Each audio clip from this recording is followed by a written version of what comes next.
importance of international education with Fulbright scholars. And we're having our two amazing Fulbright scholars and the Fulbright Ukraine office representatives. And I am pleased to pass the word to Jessica. Hello, everybody. Good evening, good morning, where you are. And I would like to first say it is a special year in Ukraine. It's the 30th anniversary of independence in Ukraine and also 75th anniversary of Fulbright worldwide. So it's an extra special week for international studies, and the dialogue between our countries only grows stronger with your work that you do as scholars and students. So we are also, all of us navigating a pandemic that has challenged us to reinvent ourselves and reinvent how we do education completely. And I think that Fulbrighters have a special magical power, which is the power of reinvention and the power of innovation. I learned something interesting about the program also IIE, the Institute for International Education, which is partnered with Fulbright in Ukraine. And we are together the IIE office and Fulbright office. So I learned something really interesting this week that I want to share with you as we are educating each other today. And that is that IIE was founded in 1917 around the time of the Spanish flu, the pandemic. Now, since that time, IIE has withstood 11 pandemics, 11. And statistics over time historically have shown that interest in education actually has increased at the end of those pandemics. So if we continue with the trends that the last 100 years has shown us at IIE, we will continue to see interest in international exchange and education. So that is a solid note of optimism and positivity that we can take away from the knowledge of this great institution. So enough about us. I want to hear from you. Thank you again for engaging with our programs, and please reach out to us always with your ideas. Great, thank you, Jessica, so much. Thank you. And now I will pass the word to you, Inna. Yeah, thank you. We're glad to participate in this meeting today because we celebrate International Education Week, and that's what Fulbright is doing, actually. So I have been working for the Fulbright program for almost 20 years, and that was a time when the American student program was launched. So I'm very happy to see Кейсі, her colleagues, our English teaching assistants. I'm very glad that this year, after the pandemic break, we again welcomed our American Fulbrighters in Ukraine. Great. Thank you. Thank you. And now I would like us to start with our Fulbright guests, Fulbright participants, with Dr. Michael Sampson.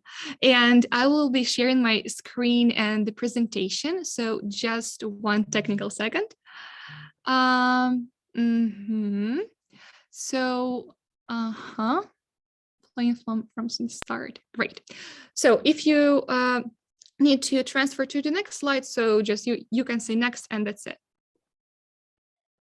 Okay, well, thank you for the invitation to join this panel today. I've been excited about meeting everyone and talking to everyone. So good evening here in Ukraine and good morning in the USA and around the world. I bring greetings to you from Fulbright, where I'm a Fulbright scholar in the beautiful city of Dnipro, where we have a big moon tonight. It's a beautiful night.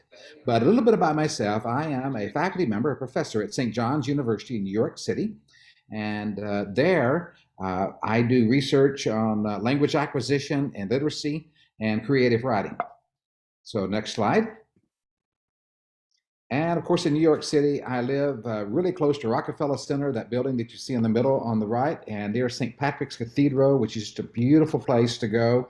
And of course, we have the Empire State Building. In the bottom right, you have Times Square. But the best thing about New York City is the wonderful pizza that you see at the top. And that's pepperoni on one side and cheese on the other. And I'm already missing that pizza. Although I would tell you that the The pizza in Dnipro, Ukraine is pretty good. Next slide. So here I am. I go for a walk every morning in Central Park, and how wonderful it was that they held on to that park when everybody wanted to build skyscrapers there. And I walk for 45 minutes every day in that park. It's just beautiful lakes, trails, families flying kites, musicians playing, and best of all, puppy dogs running along the trails. Next slide. So my work as a researcher is really to create books that are of high interest to children, but also they're easy for them to read. And so here in Ukraine, I'm researching how effective this type of book is for kids learning English at ages 8, 9, and 10. And reading some of our books like Brown Bear, and Chicka Chicka Boom Boom, it's just phenomenal. Next slide. So I also am a researcher. I've written about 10 or 15 books on the learning process. My total literacy looks at reading, writing, and learning, and I really look at English language acquisition from the language arts, that's speaking, listening, reading, and writing. So it's just not reading, it's not just speaking, it's all of these together. And I think that's how we most effectively learn. Next slide. So as a Fulbright scholar, we had a wonderful launch to our program there, led by Jessica and Inna and everyone else in Kyiv, where we got greetings from the U.S. Embassy and the State Department. You see those beautiful flags, the red, white, and blue of the U.S. and the incredibly beautiful harvest gold and blue sky of Ukraine. So I'm really happy to be here, and I could have gone to any country in the world, but I chose Ukraine because this is a special place, and I'm glad to be here. Next slide. So a couple of weeks ago, I was invited to go to the National Library of Ukraine for Children. Jessica and Inna and everyone else worked this out. Alona did, and I had a wonderful day there, just talking to librarians and children and reading my books and talking about the magic of language. Next slide. And I'm based at DNU, the Dnipro National University, and here I am in front of the campus, and we have a rocket park beside us with about 50 rockets that local artists have made, and it's just so fun walking through the park and enjoying that, and I'm having a great time there. Next slide. So I've already done about 25 sessions at DNU. There are 5 sessions that I'm doing in different classes. One is about how to write fiction books. I'm doing that with Кейсі, who is my partner here, and she's going to be speaking a little bit. And I'm doing a session on praise, which is a way of getting to comprehension within text. And I'm doing another session on rise, which you see on the far right side. And at the bottom left, I have success for teaching kids to read using the books and the model of literacy I have, but guess what? It works equally well for someone learning a foreign language. And bottom right, I have a session where I just talk about my life and works as a picture book author. And I also have a class. I meet Monday and Thursday afternoon for 30 sessions for 30 hours, and people get a certificate for attending and 1 hour credit. And I'm just really deep into my teaching at DNU.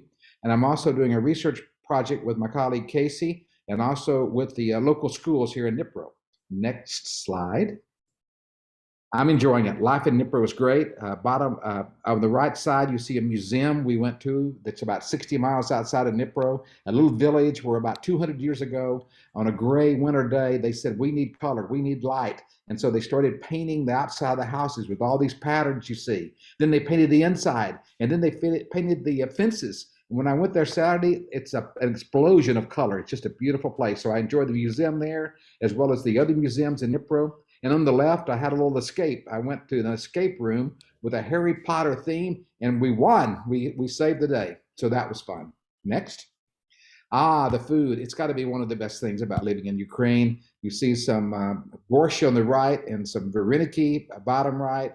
And I found a Middle Eastern place that has delicious lamb chops on the left. And I even have a grill I go to, and that's me cooking some steaks and some chicken on the left. So the food in Dnipro is great. Next slide. And I'm involved with an English club. It's about 6 blocks from my apartment. It's at First Wave in Dnipro. As a matter of fact, I'm going over there when I finish today. We have a meeting from 8 to 10, and I'll be talking with Ukrainian people who are working to improve their English.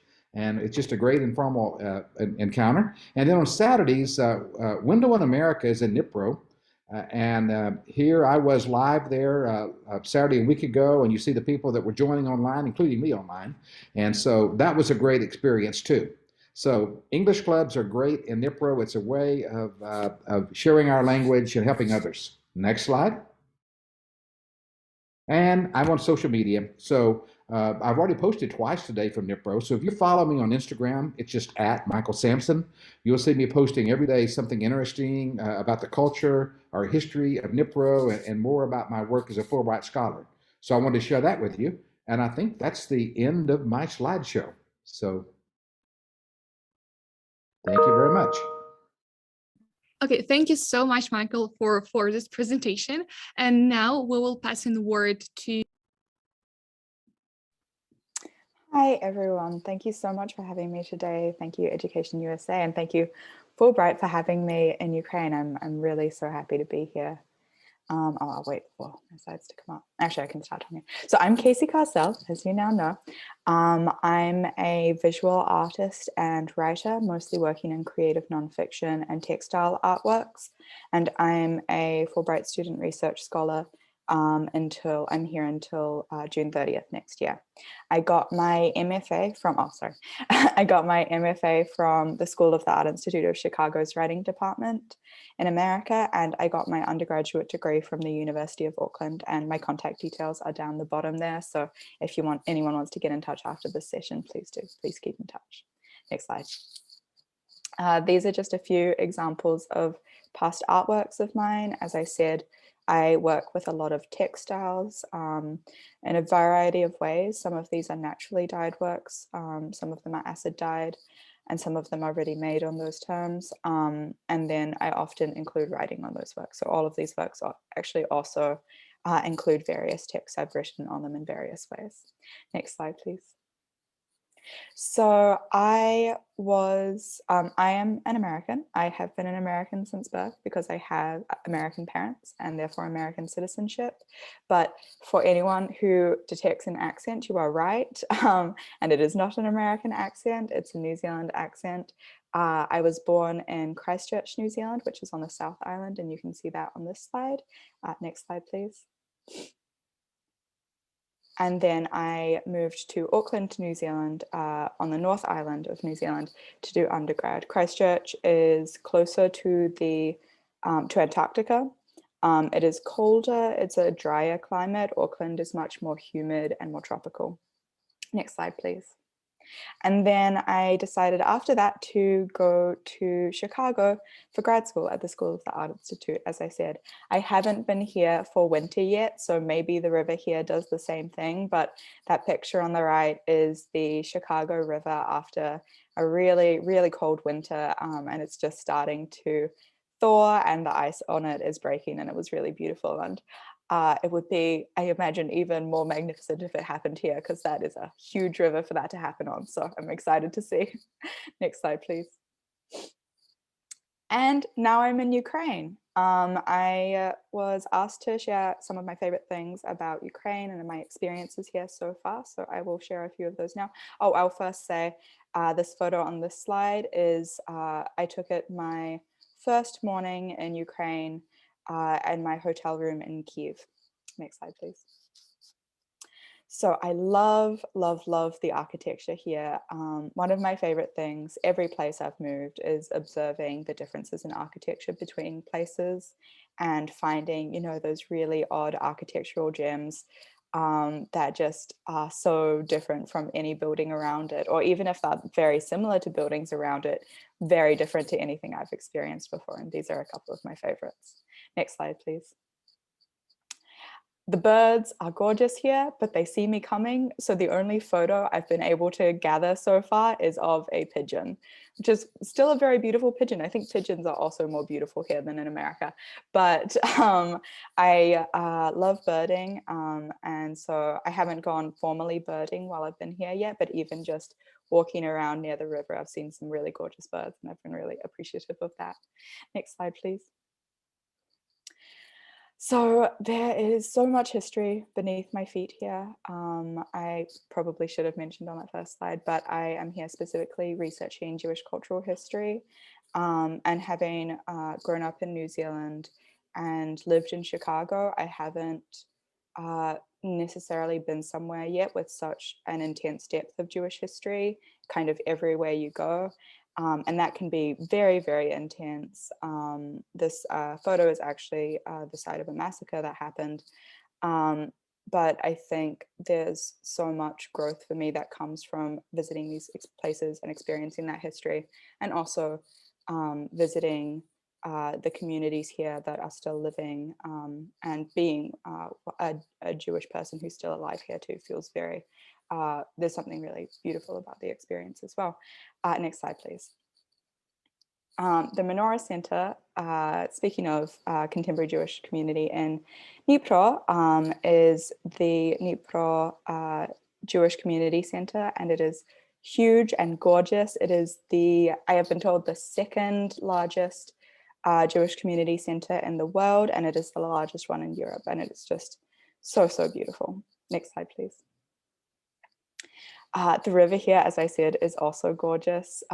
As it gets colder and colder, it becomes more of a decision to walk very close to it, because of that river wind can be pretty intense. But every time I go, no matter how cold it is, I feel really energized by it, and just it's really gorgeous.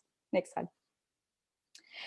Special shout out to the sky. I don't know how this country does it, but this sky is so photogenic all the time. I send photos to my friends and they're like, did you CGI that in? It is very, very beautiful. And I appreciate that. Next slide, please. And for me, like, coming to a new place, it's the little details that really make the most difference. You know, wandering around a city and finding just these like tiny interventions. For example, here, a painting that someone has done on top of these boarded up windows that really make a place and make it feel like it has its home to me. Next slide, please.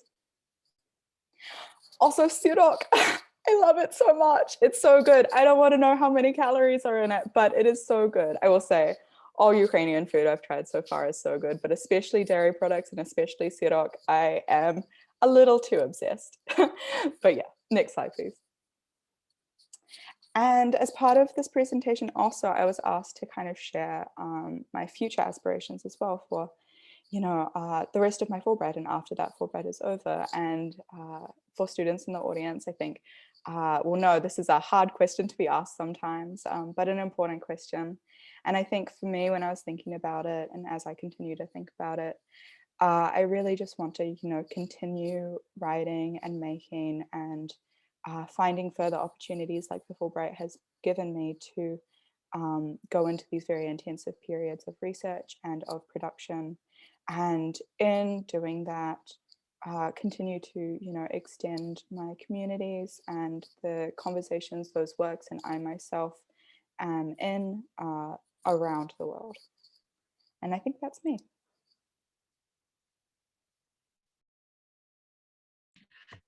Thank you so much, Кейсі, for the presentation, and thank you so much, Michael, for your presentation as well.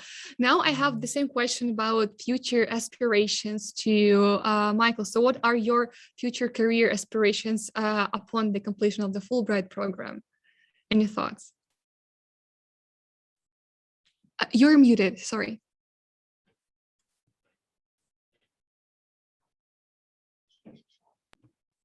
Okay, thank you. We're actually am building the future now because I'm doing research.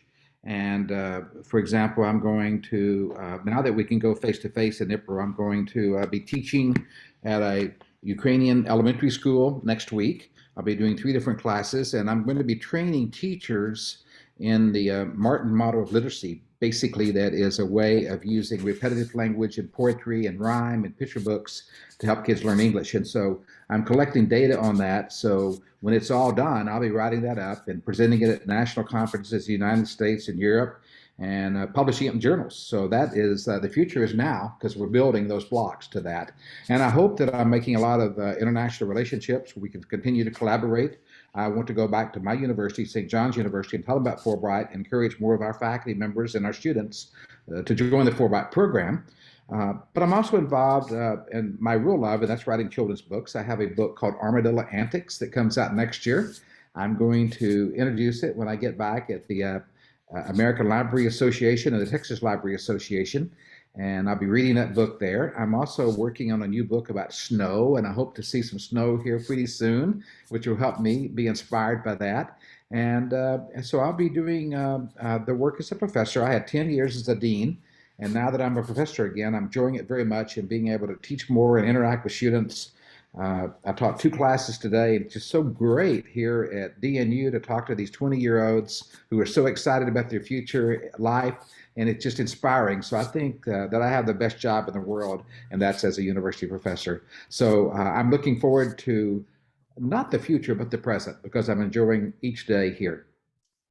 Thank you so much for sharing. Yeah, and now transferring to the topic of education in general, could you, so Кейсі and Michael, compare Ukrainian and American higher educational institution, the way it works back in America or in New Zealand and here in Ukraine? What are the main differences, or maybe vice versa similarities?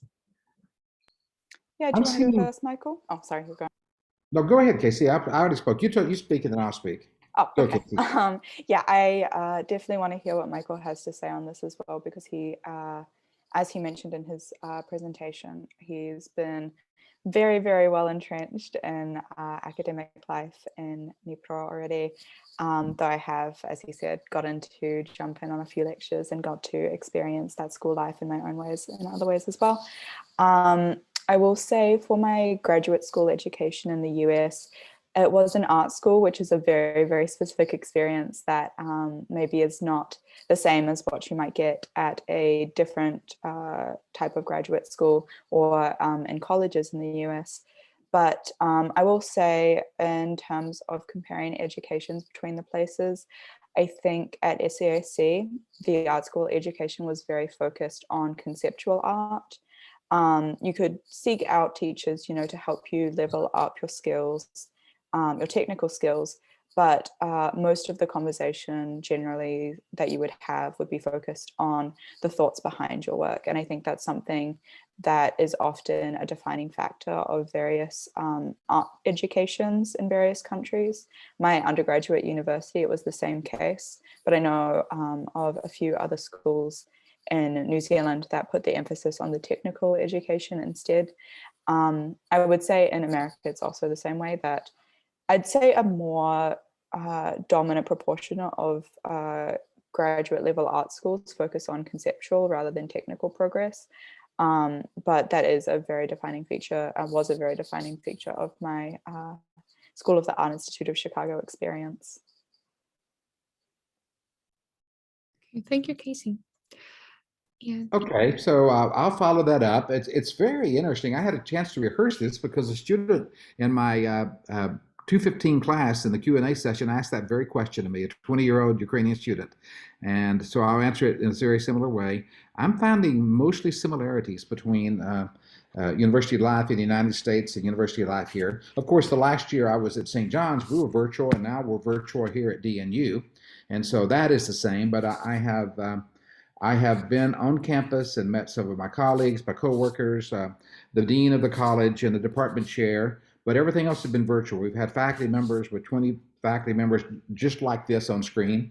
And but I can go back to my larger experience because I've been working in international education for about 20 years. When I was dean at Northern Arizona University, I set up an exchange program in Xi'an, China, with our students going there and their students coming to the US. And we were pretty seamless in terms of the courses and designs and the degree plan and that type of thing.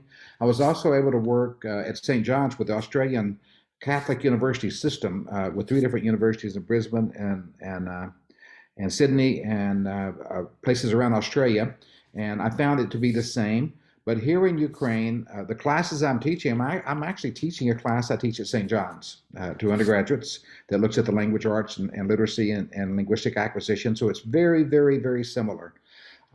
So I hope that's not disappointing, but I think it's encouraging actually, because I think that educators are special people. I think we are united together in the desire to help young people learn and to achieve things in life. And I think that's what makes us the same. I know that when I had our students come in from China to St. John's at New York City, they were so excited about the city and learning and the curriculum. The same thing when our students from Brisbane, Australia came in. And so I'm finding that education is more alike than different.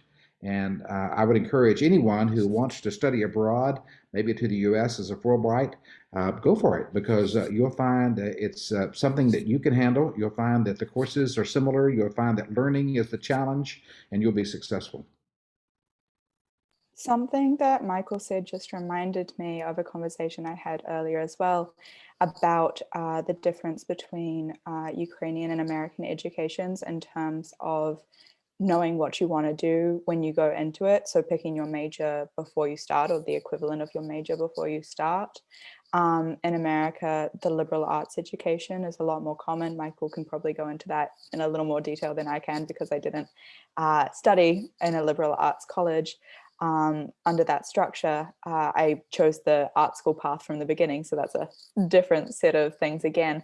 But in New Zealand, and as far as I understand it, Ukraine, it would be uncommon to go to university, or maybe even not possible to go to university without knowing what department is going to be your specialty. Whereas in America, for undergrad especially, it's much more common, well, not for grad school, just for undergrad, it's much more common to go in and, decide your major as you go along, but take a range of classes in the meantime. Okay, thank you for the answers, for just drawing more similarities than differences in this case. And also, given this week is an International Education Week, I would like to ask how your previous international educational experiences influenced you now. So maybe what did to what extent they contributed? Well, I think I have an answer to that, because I'm finding a great similarity between Siena, Italy, where I had an exchange program. And the similarity is that in Italy, it's a very old city with cobblestone streets, and you're walking for miles and miles. And that's what's happened to me in Dnipro. There's a lot of traffic here, as there is in Kiev. And rather than take a cab, it's easier just to walk. So I'm walking 4 or 5 miles every day. And that's what I did in Siena, too. The other similarity, of course, is the food, because the food is so delicious here. And for an American, it's so inexpensive. You can buy a business lunch for 75 hryvnia to 170 hryvnia, and it's just amazing food. I went to a German restaurant today, and I had just amazing Wiener Schnitzel, and I won't say I had German beer, but maybe I did, and it was phenomenal. And so I'm finding that the similarity is that I think Europeans walk a lot more than Americans do.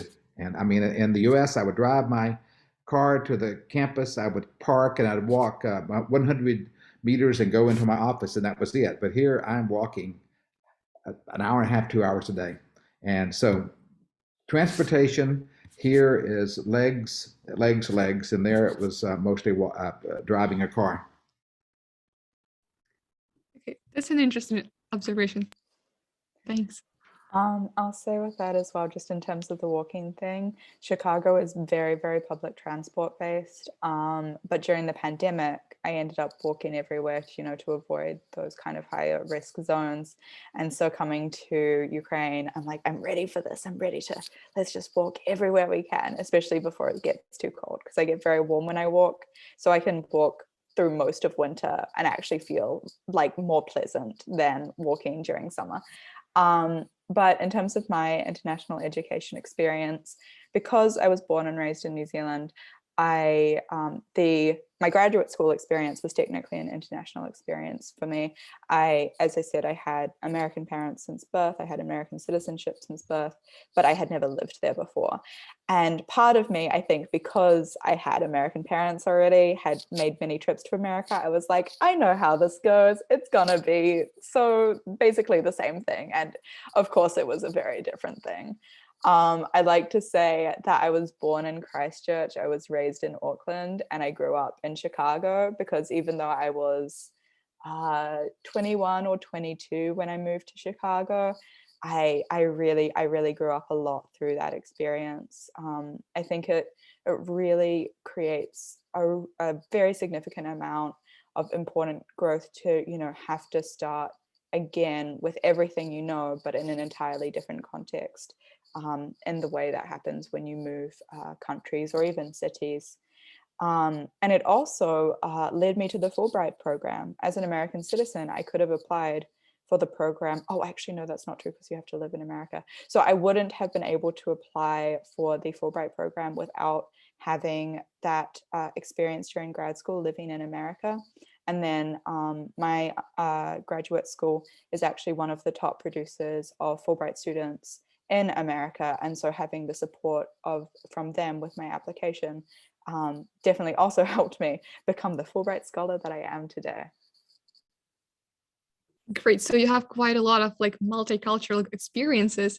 Yeah, that's great. And also we have lots of questions from our audience on Facebook, both to Michael, to Casey, and to Inna. So I will start off with the first one that was dedicated to Michael. So did you have a chance to get acquainted with Ukrainian kids' books? If yes, what's your impression? Did I have a chance to get acquainted with what? To get acquainted with Ukrainian books for kids. You know, I'm just starting to explore that. Jessica has some leads for me that I'm going to look into. And I was at the library a few weeks ago. I looked through a lot of Ukrainian books. They are beautiful, and I can't read them because they're in Ukrainian, but I could feel the books. And there is a bookstore here in Dnipro, right across from the Bridge Center, and they have a lot of children's books in there. So I have browsed those, and so I'm probably going to be interested in maybe writing some things with a co-author. It would be in English and Ukrainian, and so I'm definitely interested in the process, and I can't wait to dig into it. So yes, I've been looking at Ukrainian books, and they have beautiful art. And hearing them read, beautiful melodic stanzas, and so I think they're incredible. Thank you. And also one more question to you here. Have you ever thought of publishing a book for children in Ukraine? I'm thinking about it now, and I think that I have 2 full semesters. I think I'm going to go through June of next year, so I have a good amount of time left here in Ukraine, so I'm going to be exploring that. And I hope to get over to Italy. There's a famous children's book festival in Bologna, and I think a lot of international markets are there. So I'm going to try to hook up with some Ukrainian publishers. I actually did think about this about 3 years ago. I had a lead for someone that would translate one of my chapter books into Ukrainian, and we've been working on that, but it hasn't happened yet. But I certainly would like to be able to bridge into this market and to be able to create books for children here. But I would want to have a Ukrainian to be my co-author to do that. Okay, and also we have one more question to Casey, but I guess it can be for both of you. So what are some cultural and mentality differences between Americans and Ukrainians? I'll answer that. The first thing I think of, and then I'll let Michael answer so I can percolate on this some more. But I'll compare actually all 3 countries with my experience in this.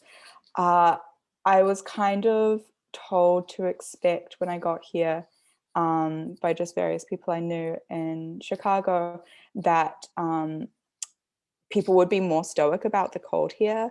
But I think actually it turns out the Chicagoans are very like, I don't need a jacket yet, it's not even February. Whereas here I think people are a little more careful about, actually dressing for the weather properly.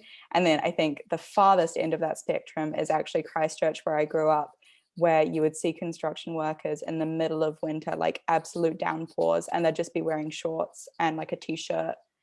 And it was just like, it's interesting, I think, different people's reactions to the weather has been one thing that has kind of surprised me here. I've gotten some strange looks walking down the street wearing t-shirts on days where it's like 10 degrees out, because that's warm for me when I'm walking. But yeah, I'd like to hear what Michael has to say about this too. Well, I can tell you that's true. Casey and I are doing a couple of live programs a week to classes and so forth at DNU. And the other day, she walked into my apartment wearing a short sleeve shirt, and it was 10 above freezing. And she said everyone was staring at her as she walked down the street. So I don't know. I haven't been enough into the winter, but my first winter in Long Island, New York, just outside of Manhattan, I think we had 50 inches of snow, and I had to buy a snowblower, and I was sometimes going out 2 or 3 times a day. So I love cold weather, but I hate cold weather. But I was also at the University of South Florida in Tampa about 15 years ago for 3 years. And I'd much rather have the summer here and the winter there, but we can't choose perfect weather everywhere. But the weather is just weather. And there's a famous poem called Weather the Weather. And I think that's what we have to do. We just have to weather the weather. I'll say also another kind of thing on this, kind of mirroring Michael's comment on the structures of education in the different countries. I think in terms of comparing outlooks of different people from different countries, the more dominant thing is the similarities. You know, the goals and dreams that people have, I think, are not too dissimilar worldwide. And so there's much more that we all have in common than that we don't. I would say one more thing I've noticed, and that is that students in my classes here, and like I've said, I've probably been in 20, 25 different classes now virtually, but the kids here have the same love of learning that I see in the United States. And I've been doing a lot of writing with my students. They're writing poetry with some of the pattern poetry, and they're just writing beautiful things in English. Now, keep in mind, I'm in a department where they're studying English. They're going to be English teachers, and so they are very high level. But it's just beautiful work that I'm seeing accomplished, and so I'm very impressed. And I would say that Ukrainian students probably are even more motivated to get the very best out of education than American students. And so it's just a great environment to be in. And I'm hoping that everyone gets vaccinated. And for all of you listening out there, I'd encourage you to do that because it does make a difference for others more than yourself. So get vaccinated to protect other people. And let's get back together. Let's get back together face to face very soon. And that's going to happen when enough people are vaccinated that we can stop this COVID from having a person to jump to. I also had one more thought. I also very much agree with what Michael just said, but I had one more thought about similarities and differences between the citizens of our respective countries as well. And everyone, I'm not saying that Chicagoans aren't friendly. Chicagoans are very friendly. This Midwest friendliness is wonderful. That just reminded me, Michael and I could potentially have words about that New York pizza and if that is the best pizza. But anyway, a conversation for another day. But everyone here has been so incredibly friendly, especially because for me, Sorry, Michael. It's too thick. It's too thick. I like crust. What can I say? I mean, I think Chicago is just like such a nice balance of, like if you want a pasta bake, but it's pizza instead. Anyway, but everyone here, especially for me, who I speak a little bit of Ukrainian, but not a lot, more and more every day, but especially when I got here, not a lot. The generosity with which I'm treated at all times, just the really openness and kindness of everyone while I've been here has just been I'm so grateful and feel so lucky for it. Yeah. And also we have the question that is connected to the research. So what difference in approaches to conducting research in US and Ukrainian institutions have you experienced so far, in case any? Okay, well, one difference, which is actually good, I think, maybe it's not good, is that it's easier to do research here. In the United States, there are so many rules and regulations with your IRB, your internal review board to approve anything you're doing and so forth. And it is hard to be flexible. Like with my research design here, I'm having to file an amendment back with the IRB in New York City because I'm going to have to go from a quantitative mode to more qualitative mode because I can't do the things I wanted to with the students and the test scores and that type of thing. So I think it's easier here because I've had good luck getting into Ukrainian schools, and everyone seems to be encouraged about looking at new ways of learning and so forth. And many places in the United States, the curriculum is set in stone. You can't be innovative, you can't be creative. And that's very sad when the curriculum is very bad. okay, where kids are doing low-level things, non-creative things. And so I'm already seeing here that there's an opportunity to be more creative and more focused on literary level language instead of just low-level facts and information that people are asked to learn and regurgitate. There's a famous saying that I share with my students, and that is that in the United States, kids go to school 12 or 13 years to learn to answer questions they didn't ask. And so I'm asking kids, what do you want to know? Instead of telling them things I think they need to know. And I think there's a bigger flexibility to do it in Ukraine than there is in the United States. Yeah, so I have been mostly conducting my research with the support of the university, but not fully like embedded within the university. So I don't know if I can speak to that so directly on the Ukrainian side of it. I will talk a little bit about on the American and New Zealand sides of it. I will also talk a little bit about class structure too, because my experience in the United States was quite different to what Michael said. And that's possibly, in fact, in part owing to the fact that I studied at an art school, both in undergrad and grad school. And again, that just like completely changes the conversation in terms of structures. And I think both undergrad and grad, my experiences were like very, it seemed like the tutors, they had a set number of outcomes they needed to work towards, but the ways in which they worked towards those outcomes felt often very guided by the interests of that individual teacher and also by the interests of the students.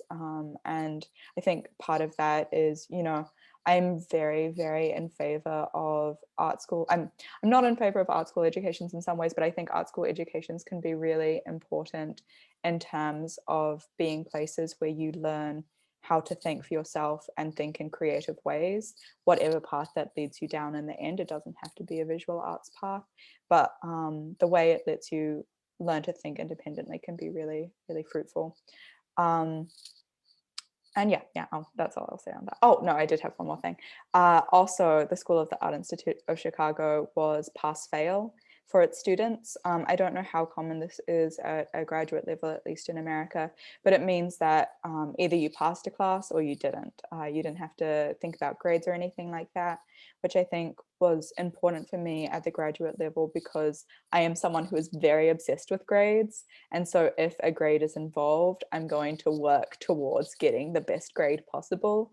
And so not having that to focus on my energy towards, I got to focus on, you know, making the best art possible instead, rather than trying to set it up according to these random other parameters that are maybe not exactly what I'm looking to shape the artwork towards. Thank you so much, Casey. Also, we have one more question. Are there any variations between teaching art and visual arts in Ukraine and in the US? Yeah, so kind of going back to what I was saying earlier more fully as well, I haven't gotten to see all of the possible visual arts educations that are offered here. I have managed to visit Dnipro National University's art department, which was a really great experience. I was especially really amazed by the paper cutting works. I think that the design students did some really, really amazing stuff. And I think it seems like from that conversation, it was a much more technically focused education and also much more focused in one specific area. Whereas when I went at my undergraduate university, you didn't choose to do, you know, painting or ceramics or even design. You just did visual arts. And so the education was a lot more open, but that's in part why you don't get such a good technical education like that, because it's focused on those overall concepts in whatever medium you're applying them to. Whereas here it seems like you get a much stronger technical foundation. Okay, thank you. And also we have some other questions, but they are more or less related to the topics that you spoke about. So we have one that I would like to address to either Inna or Jessica. So people are asking, so I'm just trying to translate from Ukrainian to English. So is there such a program in Ukraine where Ukrainians can go to the US and do their research in the same way that Michael and Кейсі did? So I guess that they are speaking about the graduate program. Yeah. Sure. Fulbright sends Ukrainians to the US. So we have programs for graduate students. We have programs for early career researchers that are 9 months long. And then we have programs for scholars. In fact, right now we have almost 40 Ukrainian students and scholars in the US.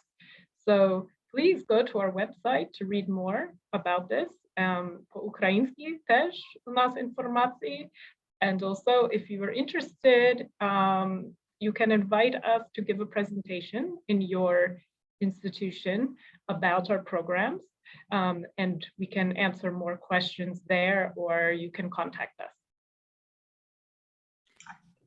I just would like to add that yes, we have Fulbright graduate student program for graduate students, for young professionals, for artists, and recently Maria Plotnikova, one of our Fulbright now alumni, returned back from the institute where Кейсі studied, from Chicago School of Arts.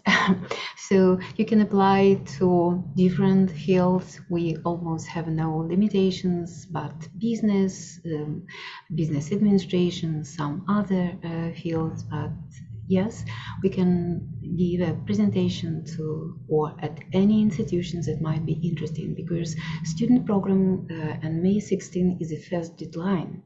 So we can help to prepare you for applying to this program, and our American guests as well.